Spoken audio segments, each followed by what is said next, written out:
Hello everyone, this is Bushra Khan. Welcome to Sama Podcast. Today we have Mr. Javed Farooqi, senior journalist from Sama TV with us. आपको बताते चले जनाब कि सदर आसिफ अली जरदारी आज लाहौर पहुंच गए हैं. लाहौर आने के पीछे क्या माजरा है, क्या वजूहात है, क्या प्लान ऑफ एक्शन है, ये जानेंगे. लेकिन इसके साथ साथ आपको बताते चलूँ कि बिजली के सार्फिन के साथ हाथ हुआ है. न जाने अवाम की जेबों पर डाका कौन डाल रहा है, ओवर बिलिंग का आखिर जिम्मेदार कौन है, ये किस्सा क्या है, ये भी जानते हैं. अस्सलाम वालेकुम. जी वालेकुम सलाम. कैसे हैं सर आप? मैं बिल्कुल ठीक हूँ. सर, जब हम बात करते हैं प्रेसिडेंट मिस्टर आसिफ अली जरदारी की, तो आज वो लाहौर पहुंच गए हैं. उनके लाहौर आने के पीछे क्या प्लान ऑफ एक्शन होगा, आपको क्या लगता है? देखिए, ये सवाल जो है ना, जब भी आसिफ अली जरदारी कोई मूवमेंट करते हैं, अपने ऑफिस से उठकर बाहर निकलते हैं, अपने घर से उठकर निकलते हैं, तो उनकी शख्सियत ऐसी है कि उसके बारे में सवाल उठना और अवाम अलर्ट भी होती है. बिल्कुल अलर्ट होती है. और उनकी शख्सियत है भी ऐसी. वो एक, जिसे कहते हैं ना, कि एक डूअर हैं, कुछ ना कुछ कर गुजरने वाली शख्सियत है. तो अब भी ये है कि लाहौर आए हैं, तो ये सवाल उठाया जा रहा है कि वो लाहौर क्यों आए हैं. लेकिन बात यह है कि वो सदर पाकिस्तान है.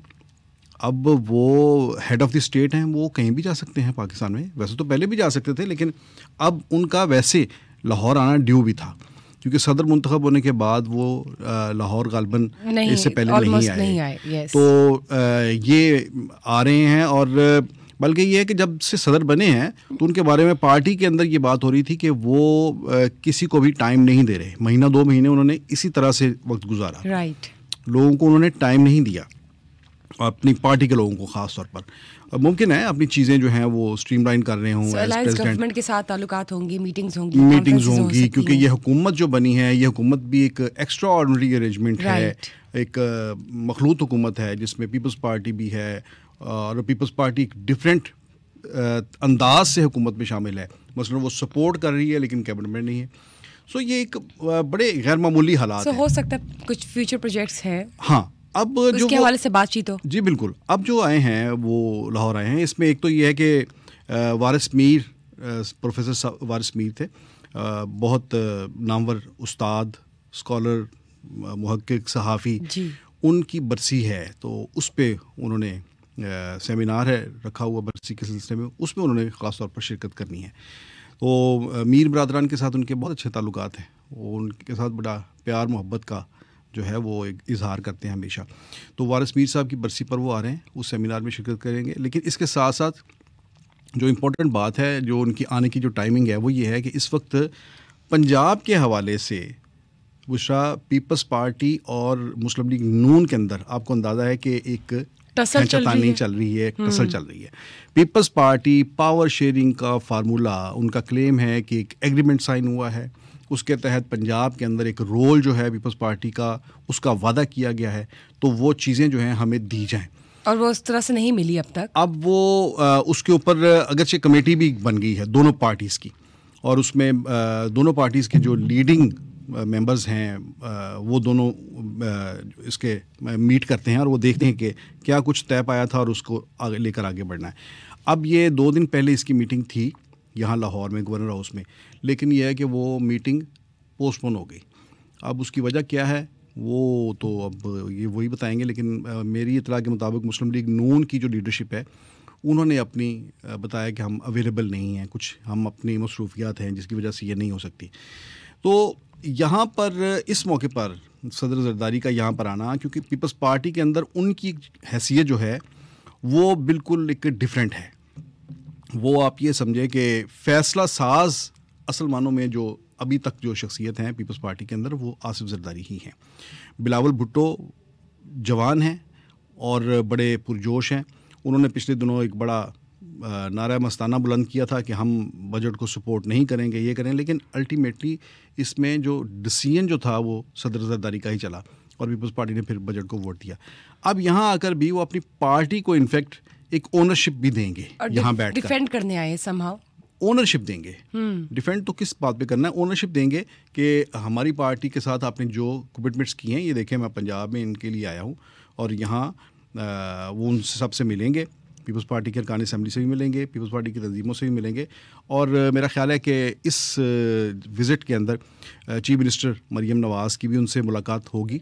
और हाँ जी, और बाकी जो है ये जो पीपल्स पार्टी का जो पावर शेयरिंग फार्मूला है, इसमें बैठकर जो बात होगी इस दौरे के बहुत अंदर अहमियत बैठकर वो रखती बड़ी होगी, इंपॉर्टेंट होगी बहुत अहमियत और रखती उसके है। बाद जो है वो उस पर हमें कुछ चीज़ें जो है प्रैक्टिकली नज़र आएंगी। इस हवाले से सदर जरदारी का ये दौरा जो है ये इसका ये पहलू जो है मेरे नज़दीक सबसे बड़ा इम्पोर्टेंट और जो भी बातें हो, जो भी मामला तय पाएंगे वो हम जी हाँ। ऑब्वियसली नाज़रीन के साथ शेयर करेंगे। लेकिन उसके साथ साथ सर, जब मैं बात करती हूँ बिजली के हवाले से, ओवर बिलिंग के पीछे आखिर जिम्मेदार कौन है? ये किस्सा क्या है? ये आपने जो सवाल किया है ये मैं समझता हूँ कि इस वक्त अवाम का सबसे बड़ा जो इशू पाकिस्तान के अंदर बना हुआ है। एक तो पहले ये कि बिजली के बिल, बिजली के रेट्स, महंगी बिजली, और ये यूनिट्स वाला क्या चक्कर चल रहा है? मैं बता रहा हूँ ना जी कि ये बिजली ने तो ऐसे कहते हैं ना जैसे कन्ना जो धुएँ कटते, ठीक है ना, ये सीन हुआ है। तो लोगों के वसाइल ही सुकड़ गए हैं। बिजली के बिल जो हैं वो सैलरीज से बड़े बिजली के बिल आ गए हैं। अब इस वक्त जो मामला हुआ है वो इनफैक्ट बिजली की जो तकसीमकार कंपनियां हैं वहाँ पर दो किस्म के कंज्यूमर्स हैं। एक हैं प्रोटेक्टेड कंज्यूमर्स, एक है non protected consumers. Protected consumers जो हैं वो हुकूमत ने उन्हें करार दिया है जिनकी कंजप्शन जो है एक महीने में 200 यूनिट तक है। जो 200 यूनिट कंज्यूम करता है हुकूमत की किताबों में वो एक गरीब आदमी है, तो उसको हुकूमत जो है वो रियायती रेट पे बिजली फराहम करती है। मसलन उसके लिए प्रोटेक्टेड कैटेगरी जो है उसके लिए जो रेट है वो ₹3.95 से लेकर ₹10.06 तक जो है, अगर 200 यूनिट वो कंज्यूम करता है तो उसे ये रेट अप्लाई होता है। यानी अगर वो 200 यूनिट खर्च करता है तो उसका बिल आएगा ₹790 सिर्फ। ठीक है, अब ₹790 जो हैं ये एक बहुत मामूली रकम है, रीजनेबल है। लेकिन यही कंज्यूमर अगर 201 यूनिट पे चला जाता है, सिर्फ एक यूनिट ऊपर होने 201 भी अगर किसी का होगा, 201 भी अगर, तो वो नॉन प्रोटेक्टेड की कैटेगरी में फॉल करेगा और उसको अप्लाई होगा ₹16.48 से ₹22.95 का टैरिफ। मतलब जो बाकी 200 यूनिट भी थे वो भी उस तरह ही मल्टीप्लाई होंगे। वो भी उसी तरह से मल्टीप्लाई होंगे। तो इस माह हुआ क्या है, जून में ये हुआ है ख़ास तौर पर कि जो लोगों को बिल आए हैं वो जो लोग 200 यूनिट को मेंटेन कर रहे थे। अच्छा, इसके अंदर एक और बड़ी इंटरेस्टिंग बात है कि प्रोटेक्टेड कंज्यूमर जो है उसको जो रियायत दी गई है उसे मशरूत किया गया है कि आप मुसलसल 6 माह आपकी कंजप्शन यही होनी चाहिए। ठीक। तो ठीक है, उसे मेंटेन करे, जो मेंटेन करेगा 6 माह तक 200 यूनिट की कंजप्शन, उससे ये रियायत मिलेगी। लेकिन अगर एक भी महीना वो 201 यूनिट पे चला गया तो उसकी वो सारी जो कंसेशन उसे मिल रही है वो ख़त्म हो जाएगी और अगले 6 माह उसे फुल रेट जो है वो अप्लाई होगा। ये तो बहुत टफ है। यानी अगले 6 माह अगर वो 150 यूनिट भी यूज़ करता है तो उसे अनप्रोटेक्टेड का टैरिफ लगेगा। लेकिन ये तो बहुत टफ सा एक सिस्टम नहीं, टफ सा भी है और मैं समझता हूँ कोई इंसाफ पर मबनी ये सिस्टम नहीं है, टैरिफ नहीं है ये, लेकिन ये चल रहा है ऐसे। सो लोग जो हैं, जो गरीब तबका है वो बहुत ही एहतियात से अपने आप को बचा बचा के 200 यूनिट तक रखता है। 195 पे रहूँ, 150 पे रहूँ, 160 पे रहूँ, ताकि मैं ये रियायत जो है ये अवेल कर सकूँ। लेकिन इस माह क्या हुआ है कि जो लोग जो थे वो जो 190-95 यूनिट जिन्होंने कंज्यूम किए उनकी रीडिंग जो थी वो 10 यूनिट 15 यूनिट अजाफी डालकर उन्हें बिल भेजा गया। ये तो फिर गलत हुआ ना, यानी उसे प्रोटेक्टेड की कैटेगरी से निकाल दिया। यानी कि आप सेफ ही नहीं, अगर आपने 200 के अंदर भी इस्तेमाल की यूनिट तो आपको वो बिल्कुल सेफ नहीं। फिर भी अब उसमें हुआ क्या है, 200 फॉल आपने देखा होगा कि उस बिल के अंदर एक बाकायदा मीटर रीडर जो है एक तस्वीर खींचता है मीटर की, जो उसके ऊपर लगी आती है। उसके ऊपर लिखा होता है कि इतने जो हैं आपने यूनिट जो हैं ये कंज्यूम किए हैं।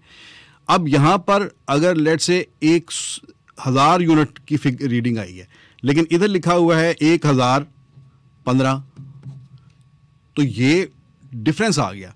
ये सामने जो डिफरेंस आ रहा है इसने लोगों का बेड़ा गर्क कर दिया और ये ओवर रीडिंग पकड़ी भी गई। लेकिन दूसरी तरफ बिलिंग के पीछे जिम्मेदार कौन है? हाँ जी, अब इस तरफ आते हैं कि अच्छा, जब ये शोर मचा कि जनाब हमें तो इस माह आपने प्रोटेक्टेड की कैटेगरी से निकाल कर अगले 6 माह हमें तो महंगी बिजली के हवाले कर दिया है, ठीक है ना, राइट। तो इस पर जब बहुत ज़्यादा शोर मचा तो प्राइम मिनिस्टर ने इसका नोटिस लिया और इसके ऊपर इन्वेस्टिगेशन हुई है। वज़ीर दाखिला जो है मोहसिन नकवी, उन्होंने भी इसके ऊपर इन्वेस्टिगेशन की है। तो ये मालूम हुआ कि तकरीबन 3,26,350 कंज्यूमर्स ऐसे हैं बिजली कंपनियों में, तमाम बिजली कंपनियों में जिनको जो इस हरकत के शिकार हुए हैं, जो प्रोटेक्टेड कैटेगरी से निकल गए हैं, ठीक है, 3,26,350 कंज्यूमर्स, ठीक, इनके साथ जो है बहुत बड़ा हाथ हो गया। और इनको इनको पैसे तो भरने पड़े जिनको ना? अगर 200 यूनिट का बिल अगर पहले 790 आता था, अब उन्हें वही 200 यूनिट का बिल जो है वो 4590 रुपए पे करना पड़ रहा है, और उनको भरना पड़ा है, ये बिल भरना पड़ा है। ठीक। अच्छा, ये एक चीज सामने आई। अब उसके बाद जब बातें खुलती गई तो ये पता ही चला कि किसी एक कंपनी में नहीं, ये नहीं हुआ, ये तमाम कंपनीज में हुआ है। और ये जो मैंने आपको फिगर बोली कि 3,26,350 कंज्यूमर, ये तमाम कंपनियों के कंज्यूमर्स हैं। ठीक है। और ये हुआ क्यों है? ये मेरे पास एक लेटर है, ये वजारत तवानाई का लेटर है, ये 27 मार्च का है। इसके अंदर उन्होंने कहा कि प्रोरेटा बेस पर आइंदा बिजली की जो है ना मीटर रीडिंग होगी, बिल जो है प्रोरेटा बेस पर बनेगा। प्रोरेटा बेस का मतलब ये है कि आपकी रोज़ की जो एवरेज है उसको देखा जाएगा कि एवरेज क्या है।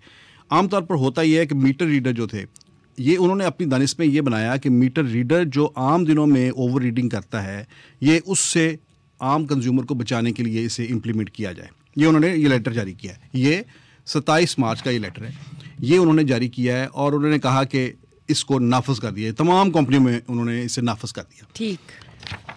अच्छा, अब इससे हुआ ये कि ये किया तो वजारत तवानाई ने है, लेकिन ये गले में फंस गया है डिस्ट्रीब्यूशन कंपनियों के, ठीक है। वहाँ पर अब पेशियाँ हो रही हैं FIA में और इन्वेस्टिगेशन के इदारों में, बाकियों में, उनके दफ्तरों में बैठे हुए हैं, सारे उनके लेजर वगैरह खोल के बैठे हुए हैं, देख रहे हैं, खाते देख रहे हैं। लेकिन ये वजारत तवानाई का असल में इकदाम है। अब होना ये चाहिए था कि ये अगर आपने एक नया मॉडल बिलिंग का आपने इंट्रोड्यूस करवाना है तो इसको कोई एक पहले पायलट प्रोजेक्ट के तौर पर करके देखते। मसलन किसी एक कंपनी के, मसलन लेस्को में है, किसी एक डिवीजन के अंदर, किसी एक सर्कल के अंदर इसे इम्प्लीमेंट करते, देखते कि इसका क्या रिजल्ट क्या है, रिजल्ट क्या है, टेस्टिंग होनी चाहिए थी पहले। इतने बड़े पैमाने पर इन्होंने पूरे मुल्क में एट अ टाइम इन्होंने ये इम्प्लीमेंट कर दिया। और जहां पहले महंगी बिजली पर शोर मचा हुआ था, उसके बाद ये प्रोटेक्टेड कंज्यूमर्स का जो है ये शोर मच गया है। अब इस पर जो है आज एक बड़ा जो कार्रवाई सामने हमें देखने में आई है कि वज़ीर-ए-आज़म ने additional secretary Zafar Abbas power division के हैं, उनको जो है वो OSD कर दिया है और एस्टेब्लिशमेंट डिवीजन रिपोर्ट करने का हुक्म दिया है। इसके साथ ही FIA ने मजीद इसकी इन्वेस्टिगेशन शुरू कर दी है। मजीद तब्दीली आ जाएगी, हमें 3 से 4 दिन में कुछ चेंजिंग नजर आएगी, कुछ बेहतरी। हाँ, इसमें देखें हुकूमत के लिए बड़ा आसान भी है और जिसे कहते हैं काबिल अमल एक जो है वो ये है कि ये जितने प्रोटेक्टेड कंज्यूमर जो थे जो निकले हैं, हुकूमत के लिए कोई इतना मसला नहीं है। ये मसलन कितना होगा, इसका इम्पैक्ट कितना होगा, इसका करोड़ों में इम्पैक्ट होगा तो एक फेडरल गवर्नमेंट जो है या बिलियंस में भी, 1-2 बिलियंस में भी हो तो उसको इतना बड़ा इम्पैक्ट नहीं आता। इसको ये अंडू भी कर सकते हैं कि इस माँ जो प्रोटेक्टेड की कैटेगरी से निकले हैं, इन्हें वापस उसी कैटेगरी के अंदर ही रखा जाए और इनके ऊपर वो 6 महीने या वो 6 महीने वाली जो शर्त है, जो फार्मूला है, उसे भी रिविज़िट किया जा सकता है कि नहीं भी ये गलत है कि अगर एक बार आपने 201 यूनिट कंज्यूम कर ली हैं तो आप दोबारा वो रियायत जो है अवेल नहीं कर सकते। ये मैं समझता हूँ कि हुकूमत के लिए एक रास्ता है कि वो लोगों के अंदर जो गुस्सा है उसको ठंडा करने के लिए ये इस वक्त जो एक मेस क्रिएट हुआ है इसको कंट्रोल करे और लोगों के लिए वज़ीर-ए-आज़म इस रिलीफ का ऐलान जो है बहुत जल्द इस वक्त क्योंकि ये कर देंगे। बहुत बड़ा मसला है। जी हाँ, पूरे के पूरे पाकिस्तान में एक आम शहरी इसका शिकार है। बिल्कुल। ओवर बिलिंग के बाइस बहुत ज्यादा मसले पैदा हो रहे हैं। महंगी बिजली है पहले, फिर उसके बाद ओवर बिलिंग बहुत, और इसके हवाले से हुकूमत को ज़रूर जल्द अज जल्द नोटिस लेना चाहिए ताकि ये जो मामला है ये बिल्कुल स्मूथ हो और वापस से खुशहाली का जो है ना। एक अफसर की तो कुर्बानी दे दी वज़ीर-ए-आज़म ने, लेकिन ये सिर्फ एक अफसर तक मेरा ख्याल है कि बात नहीं रहनी चाहिए, इसके तमाम जिम्मेदारान तक पहुंचना चाहिए कि आपने इतना एक सेंसिटिव मामला जो पब्लिक एट लार्ज है उसको इतना आपने इतना रफ अंदाज से क्यों उसको जो है वो मैनेज किया है, हैंडल किया है। तो इस पर पूरी इंक्वायरी कंप्लीट होनी चाहिए। ये जो प्रोटेक्टेड कंज्यूमर्स और नॉन प्रोटेक्टेड कंज्यूमर्स के दरमियान एक टसल चल रही है और एक जिसे कहते हैं ना कंफ्यूजन चल रही है, डिबेट चल रही है, ये ख़त्म होना बहुत ज़रूरी है। और इसके हवाले से हुकूमत से हमें अपील है कि वो ये ओवर बिलिंग की वजह से जितने मसाइल पैदा हो रहे हैं उनको ख़त्म किया जाए जल्द से जल्द। बहुत बहुत शुक्रिया फॉर कास्टिंग लाइट। और हम नाजरीन आपके साथ ज़रूर शेयर करेंगे कि प्रेसिडेंट मिस्टर आसिफ अली जरदारी लाहौर आए हैं तो उसके पीछे क्या प्लान ऑफ एक्शन है, क्या नई मूवमेंट है। लेकिन इसके लिए stay tuned for another summer podcast session. Till then, bye bye.